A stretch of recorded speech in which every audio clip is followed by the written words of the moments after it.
This is The Big Picture, an official television report of the United States Army, produced for the armed forces and the American people. Now, to show you part of the big picture, here is Master Sergeant Stuart Quaid.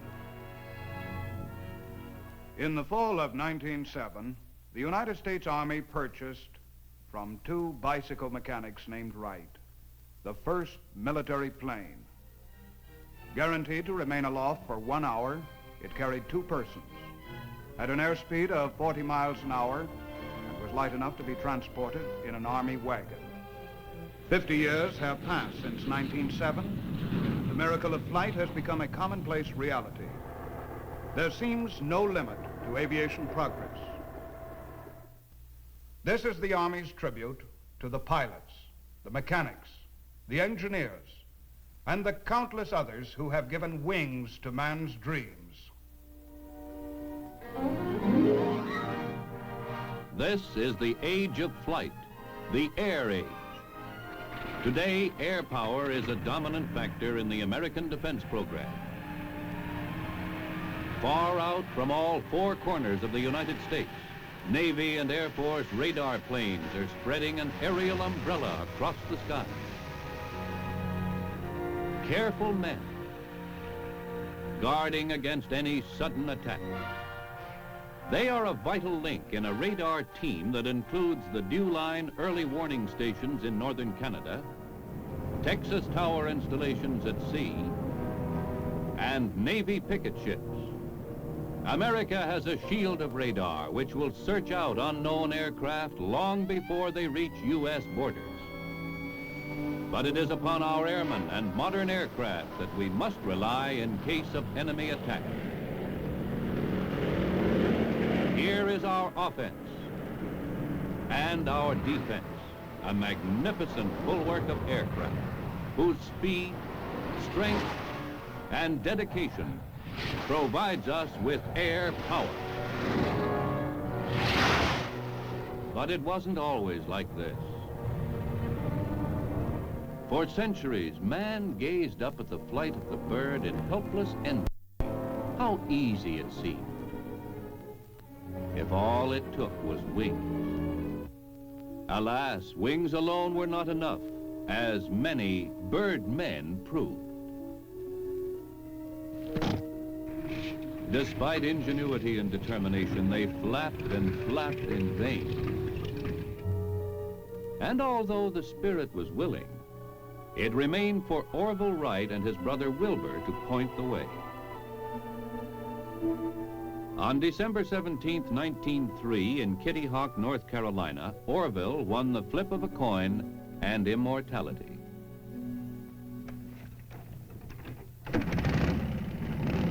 With 2 bounces, he was in the air, where he hovered for 12 seconds at 31 miles an hour, covering 120 feet.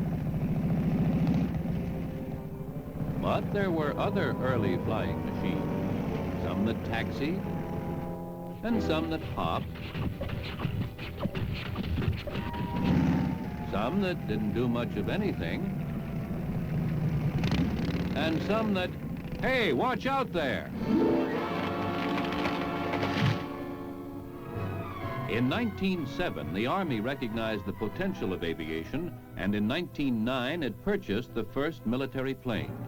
The U.S. Army Air Service was founded under the supervision of the Chief Signal Officer.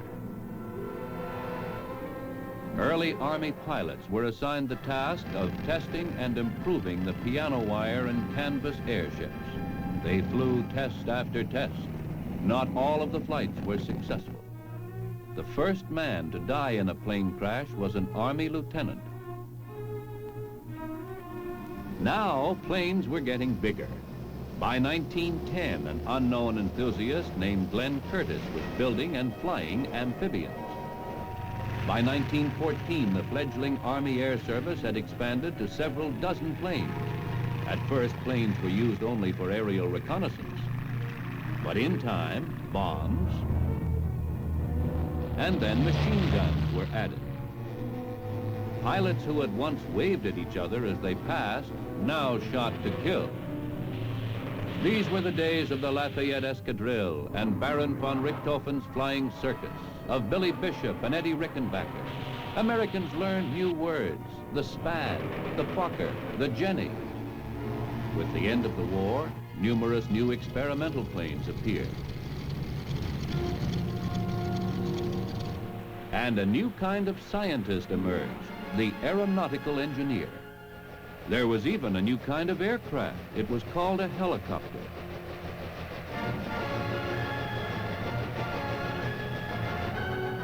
By the middle 20s, there seemed no doubt that the helicopter would fly. The only question was, in which direction?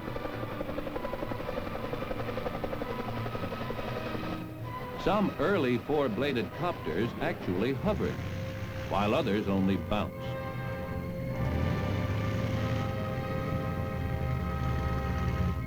Before long, however, there was evidence enough that the helicopter was here to stay. Now man was finding first one method and then another of flying where for thousands of years he had been able to do little more than watch the birds and dream. These were the days of the stunt pilots. The barnstormers. When the thrill of seeing a parachute open was new. Records were being broken. Alcock and Brown became the first to conquer the Atlantic. Then, a few years later, a small Ryan monoplane, the Spirit of St. Louis, soloed the Atlantic and captured the imagination of the world.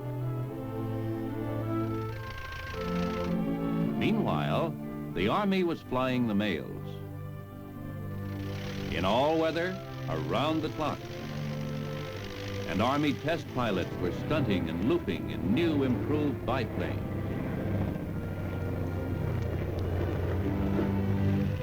The autogyro was having its day and opening the way for today's American helicopter.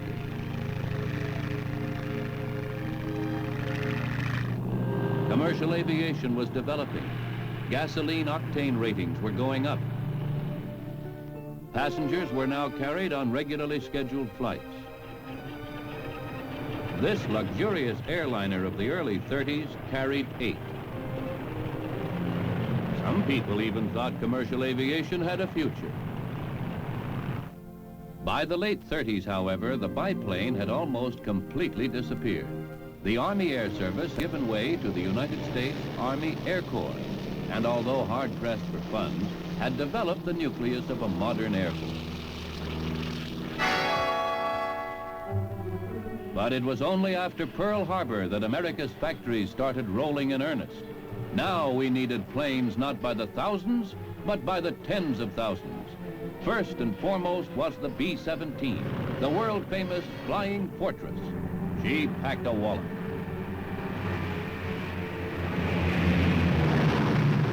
From all over America came the pilots, and soon the planes were ready. By 1942, vapor trails were over France. The air war was underway.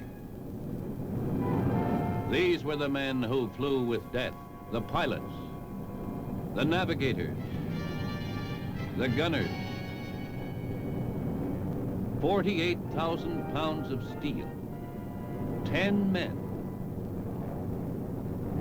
Swiftly, they streaked toward their targets. Mission, to destroy the enemy's ability to make war.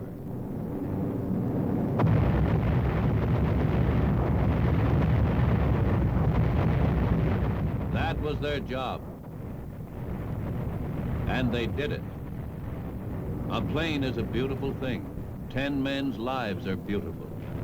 A bomber going down is not.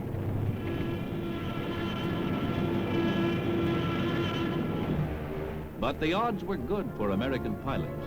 The planes they flew were fast, rugged, superb in combat.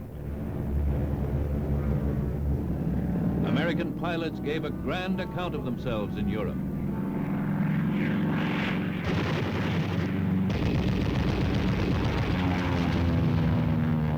They drove the enemy from the air.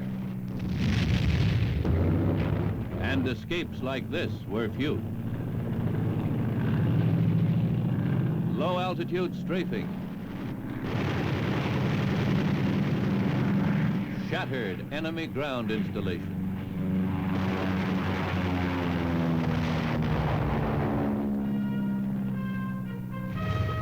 Remember the Memphis Belle?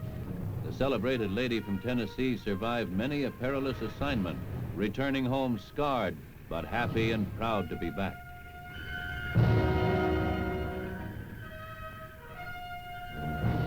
In the Pacific, many Navy ships were carrying planes. Courageous Navy pilots mastered early catapult launching devices, and aboard aircraft carriers they overcame an additional hazard, a rolling landing field.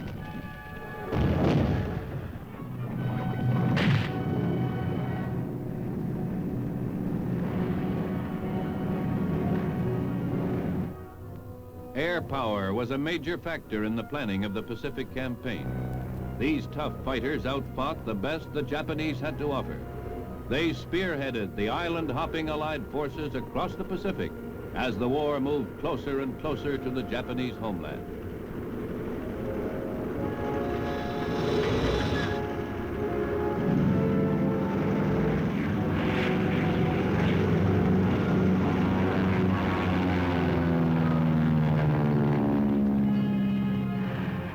Now it was only a matter of time. B-29 bombers were visiting the empire of the rising sun with ruthless regularity, often in 100-plane raids.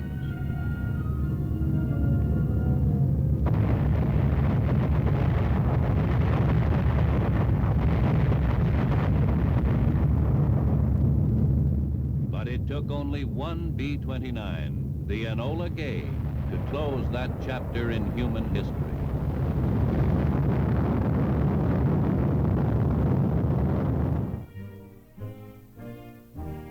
In the years that followed World War II, even greater progress was made in aircraft design and development.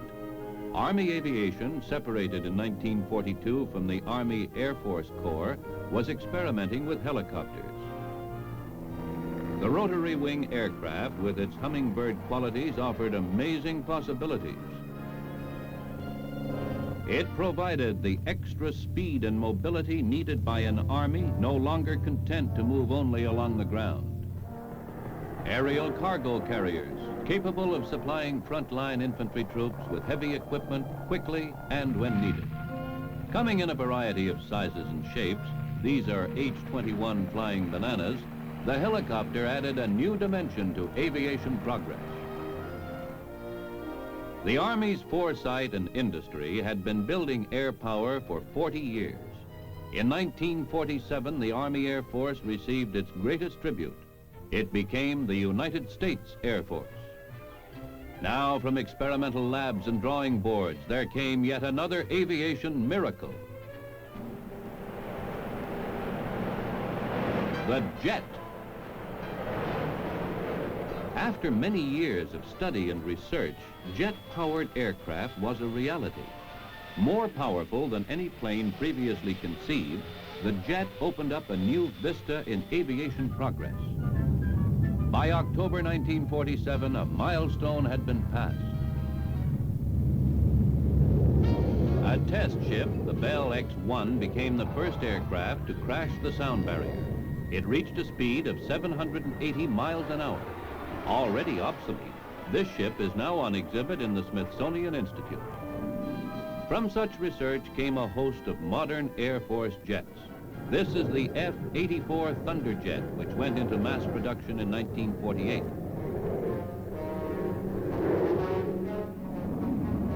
One of the earliest jet fighters, it was also one of the best.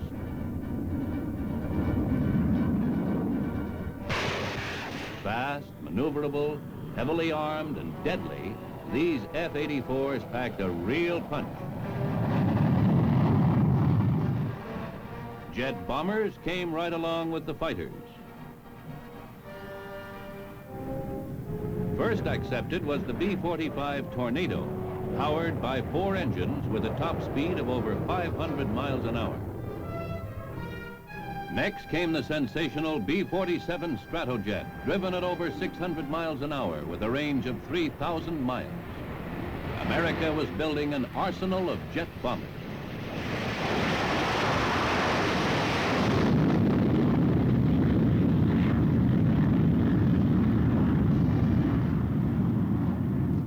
One of the most unusual test planes was the B-49 Flying Wing. Of a completely different aeronautical design, it did away with the conventional fuselage and tail in this radical experiment. It maneuvered in air like some giant bat.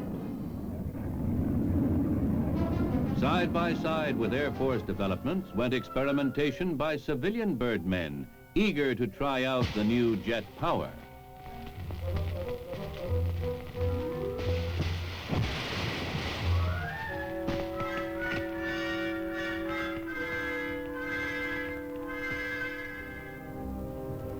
But it remained for Korea to demonstrate the real value of America's jet aircraft. They proved themselves in combat.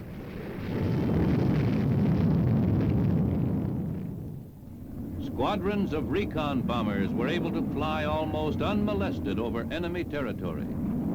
Cruising at over 600 miles an hour, armed with bombs, machine guns, and rockets, they outflew, outfired, and outfought the best Soviet fighters that the North Koreans could put in the air.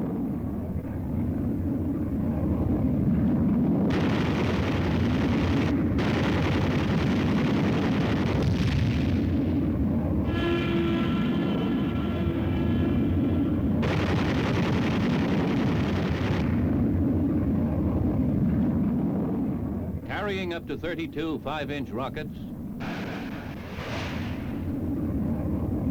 they wreaked havoc with enemy ground forces.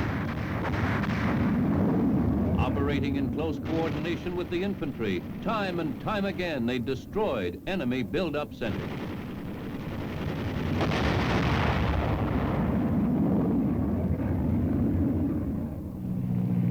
In this operation, the Air Force was not alone. Navy and Marine pilots flew many of the sorties flown in Korea by American forces.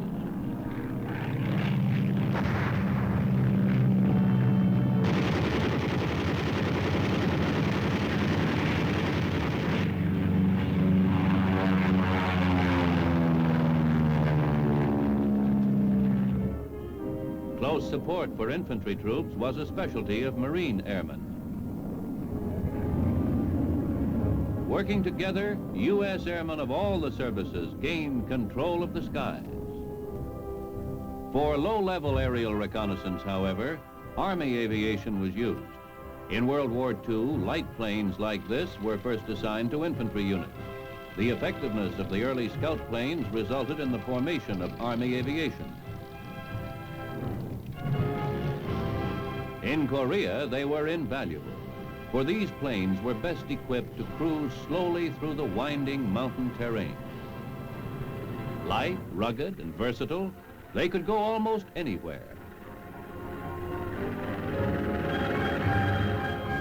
And where nothing else could go, helicopters went. The second half of the Army aviation team, they served as troop carriers and evacuated the wounded directly to rear-line hospitals. The Korean War found the American Army more and more airborne, by transport, by helicopter, by C-119 cargo planes. American soldiers took to the skies. World War I saw the introduction of military aviation. Korea saw it carried to a new peak of combat performance. Korea over, experimentation went on. The H-37 helicopter and the L-17 Navion were added to Army aviation. The Air Force was setting new records. The Bell X-2 rocketed to many times the speed of sound. This is not a jet aircraft landing. It is rocket power, a flying laboratory built for supersonic flight. With aircraft like this, research was moving away from Earth into the borders of space. The Air Force Research and Development Program requires a lot from its planes. and a lot from its men, the test pilots who take the chances. As planes were getting faster, so they were getting bigger. This is one of two decks aboard the XC-99, the world's largest cargo plane. This extraordinary aircraft has a tail larger than the entire original plane flown by the Wright brothers at Kitty Hawk. And its fuselage is longer than their first flight. Looking at it, who would believe it would truly fly?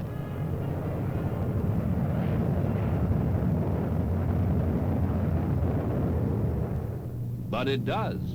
And with a range of 8,000 miles, it can carry 50 tons of cargo or 400 fully equipped infantrymen. Despite its size, however, it requires only a 5-man crew. The 6 engines push it forward at over 300 miles an hour. In recent years, the Air Force has brought out even newer jet aircraft. The swept-wing F-100 Super Sabre, unveiled in 1953, was the first of the supersonic fighters. Fighters capable of operating regularly above the speed of sound. Newest of these supersonic jets is the F-104 Starfighter. Known as the missile with the man in it, it made its debut in 1954. This fantastic fighter flies more than 1,000 miles per hour.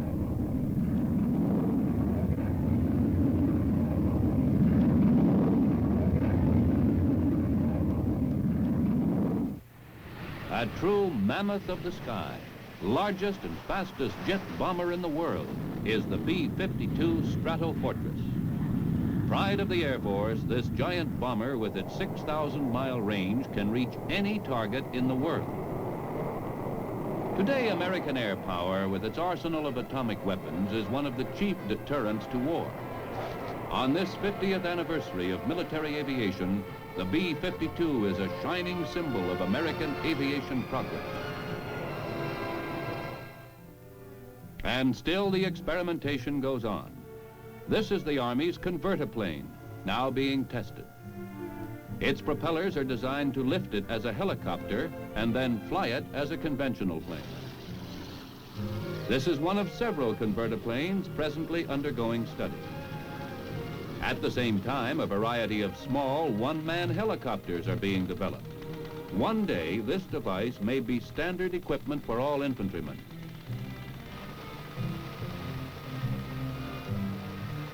It has passed all tests to date with flying colors. Here's another version of the same idea. The Army, the Navy, the Air Force, all three services are experimenting in this area.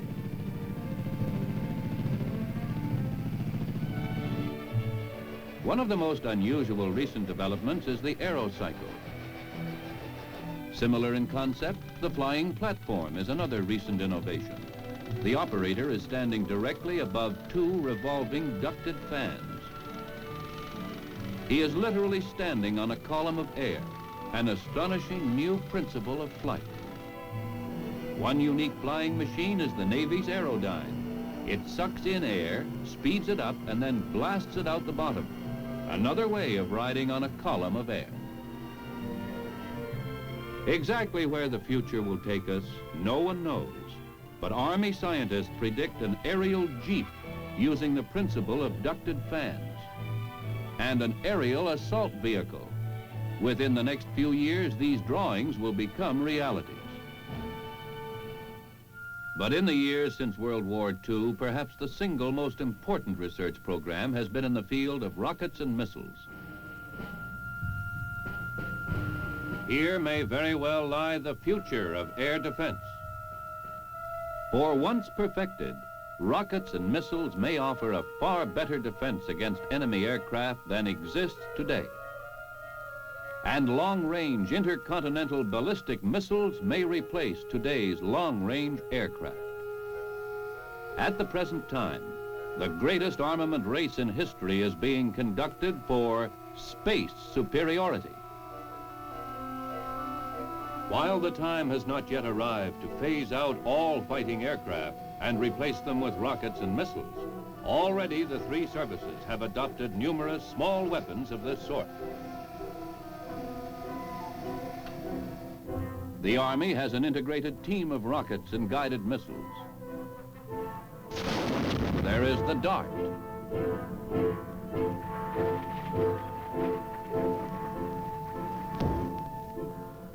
Nike Hercules. Honest John. Corporal.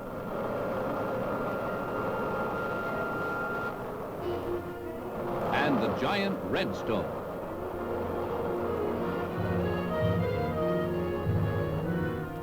The potential of the missile seems unlimited.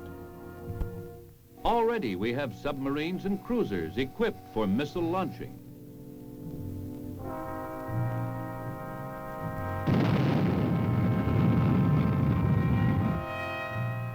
Accurate and powerful, these missiles can travel through space at incredible speeds up to thousands of miles an hour.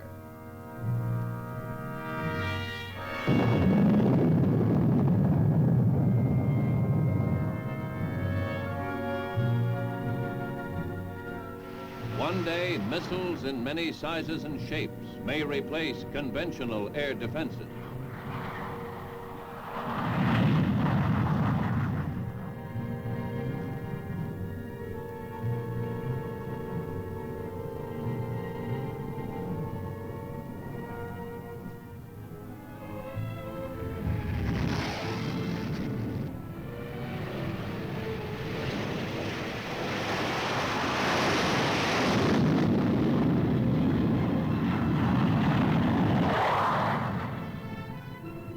But today, Americans everywhere look to planes which fly and the arsenal of Army missiles to guard America against attack from the sky.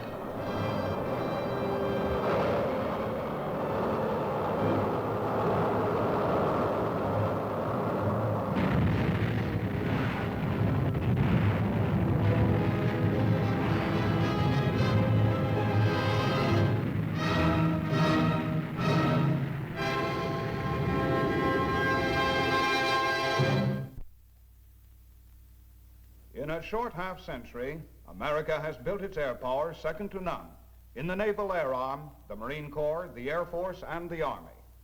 The big picture has paid tribute to the courage, tenacity, and skill of the men and women who have served the nation through 50 years of military aviation. And on this anniversary, the Army salutes its sister service, the United States Air Force.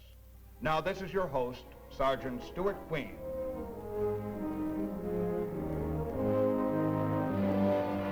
The Big Picture is an official television report for the armed forces and the American people. Produced by the Army Pictorial Center. Presented by the United States Army in cooperation with this station.